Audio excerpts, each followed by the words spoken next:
Hello, good morning everyone. So meron na po tayo guys updates. Meron na po tayong 55 Nation. Ito po ay June 9, 2025. Ayan, sa mga hinihintay po ng sumada. So meron na po tayo dyan. Sorsogon hanggang Las Piñas po yan. So basahin po isa-isa para po.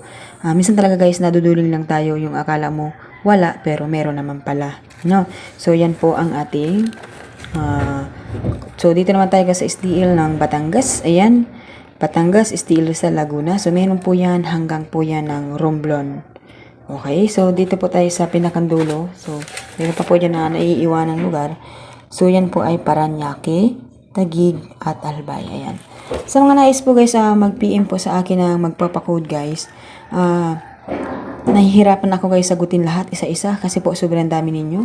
So yung iba pati guys ay maaalala ka lang kapag magpapakode ulit, pero pag nananalo na is nakakalimutan ka na, 'di ba? So napakasaklap naman. So dapat guys kapag once na nananalo kayo is maalala nyo rin yung nagbibigay sa inyo, hindi po yung makasarili kayo guys na parang wala, hindi mo man lang nalaman kung nanalo ba sila or hindi kasi wala man lang nag-chat or nag-PM sa'yo. Diba? Sobrang dami-dami. Kapag maghihingi ng sumada, ako na ang bahala sa inyo. Ganon yung sinasabi, diba? Kaya nga, sila yung bahala. Kung manalo sila, di goodbye. Ganon. So, pag nagbibigay naman guys tayo ng sumada, yung iba naman ay hindi naman tinatayaan. So, minsan, nakakaano din. Kapag tumama na, doon sila mang hihinayang. So, dapat guys, tayaan agad-agad. Hindi po yung hindi ninyo tatayaan kasi sayang yung sumada po natin. Kapag meron po tayong bagong sumada, huwag pong iwanan yung isa, tatayaan pa rin. Diba? Hanggang 3 days po ang ating mga numero na maaari pong lumabas yan. No? So yung iba kasi guys ay paulit-ulit ng tanong kung ano daw po yung tatayaan ng second row, ano yung tatayaan ng third row. So meron na nga po tayong post pa lang ng pangsimula umaga. So hanggang gabi po guys, tatayaan nyo kasi nga 3 days. Diba?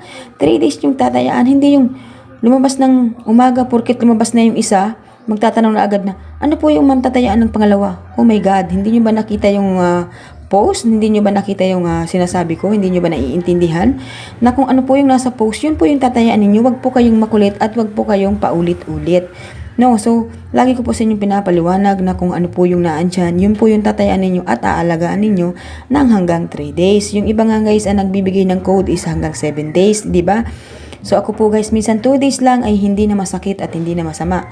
So 3 days kadalasan, di ba nakita nyo sa post ko, automatic hanggang 3 days lumalabas po agad-agad yung mga sumada ko. Hindi na po siya matagal kasi nga po minsan nag-aalaga po tayo ng mga taon pa, binibilang, di ba?